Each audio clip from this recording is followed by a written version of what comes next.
وإلى مدين أخاهم شعيبا قال يا قوم اعبدوا الله ما لكم من إله غيره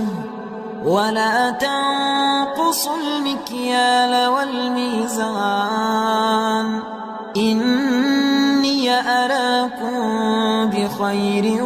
وإني أخاف عليكم عذاب يوم